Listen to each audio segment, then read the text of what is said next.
and point guns at our people and try to frighten us. And we, the people, should not be afraid of our government. What do you think is the next step? I realize you still have supporters there. The feds have backed off. I mean, what, you know, as we're watching this, what should we be looking for? What do you think is going to happen next? Hey, you know what? This is a wild ride. We're going to take it one day at a time, but I can tell you one thing, this old cowgirl doesn't plan to get bucked off. All right, and on that, that's my out cue on that. Carol, thank you, and we'll be watching.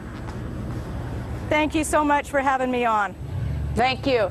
And the federal agents, well, they are now gone, so why are militia members still on the Bundy Ranch? Griff Jenkins went to the ranch to find out. We're here just to give them a security blanket to help them rest easy at night so they can go about their day-to-day business here at the ranch. Oh, I'm still here because I saw what was going on the news, and my friend James and I, we decided to come out and support the people that were out here and standing up to people that have seriously not read the Federalist Papers or the Constitution. Are you itching for a fight? No, not at all. And you know, I've been in a fight before, and Plato said it best. It's easy to get men to go to war. It's hard to get them to go back. The last thing I want to do is be in another firefight. I'm a former United States Marine. I'm a former police officer. I'm a former high school history teacher. I don't make this country more dangerous. I make this country more safe because I teach the founding values. Do you want to irritate the government? No, we do not want that at all. We have people out here to help provide support to practice their Second Amendment rights and their constitutional privileges, which have been provided to them by a real government.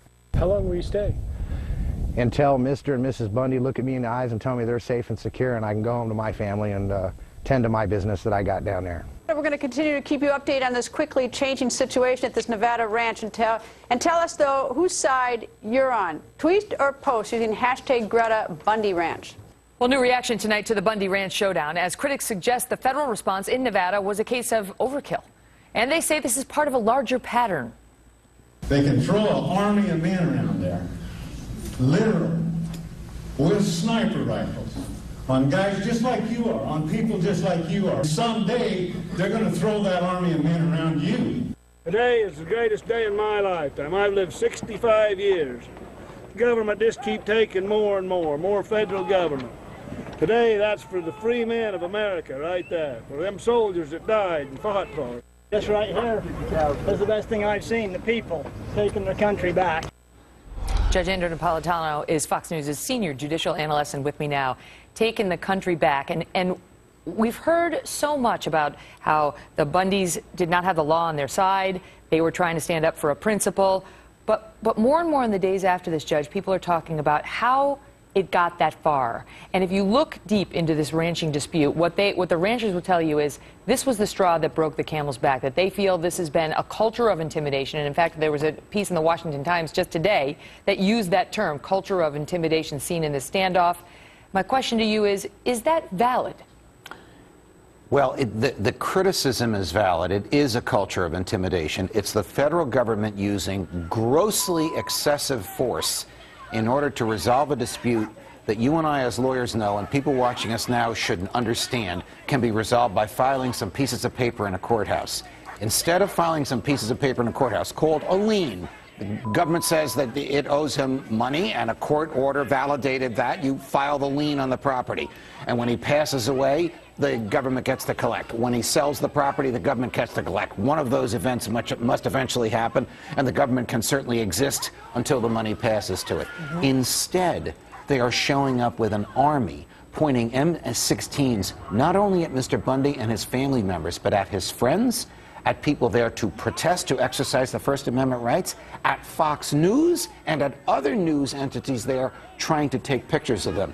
That's what made this so hair-trigger-like, is the gross, unacceptable, unlawful accumulation of firepower there in order to enforce a judicial decree. It's not the first time we've seen this. I mean, Fox News covered the raid on the Gibson guitar facilities in Tennessee, where we had agents armed with semi-automatic weapons, bulletproof vests, storming in over a piece of illegal wood that Gibson was using in its guitars. They were criticized for their behavior on a family-owned mining operation in Alaska, for heavily armed federal agents raiding that. We've seen some heavy-handed tactics, you know, in fact, in terms of these raids, and then we've seen it at a more broad level in terms of the IRS, the DOJ going after reporters, the NSA spying on us. I mean, it's big government run amok in the eyes of many. It is the federal government thinking it is immune from the laws of the land, the laws of civility that govern the rest of us, even basic constitutional principles.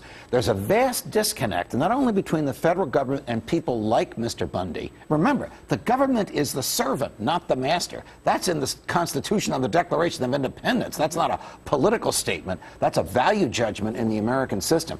But the federal government believes, look, it is boasting about the fact that it has destroyed his property. The government is subject to the laws like everyone else. They destroy his property, they have to pay for it. But yet they think they can be a law unto themselves. That's why this particular case is now ground zero, Megan, for the average American who expects the government to be the servant and the federal government that thinks it can push the average American around. But let me step back a notch, because he did not have the law on his side, Cliven Bundy. That's right. He had lost twice in a court of law, and what binds us together if not the rule of law? So where did the feds go wrong having the law on their side? That's a great question. The feds blew this. They had a court order from the federal judge who issued a decree against Bundy. The Circuit Court of Appeals upheld that order. If the federal government had done this right, none of this would have happened. But they used such excessive force, such unlawful behavior, so much destruction of his property, that now the tide has turned against them. Public opinion is clearly against them. They had to back down because their behavior was indefensible at the scene. They were saying you can't even protest unless you go 3 miles away from here and stand inside a piece of tape. Right. So when the government loses control of the situation because of its own heavy-handedness, it's going to cause whatever court will look at this again, and you know it's going to go back to court to look at it very differently, and the government now has the losing hand. Judge, good to see you. Good to see you, Megan.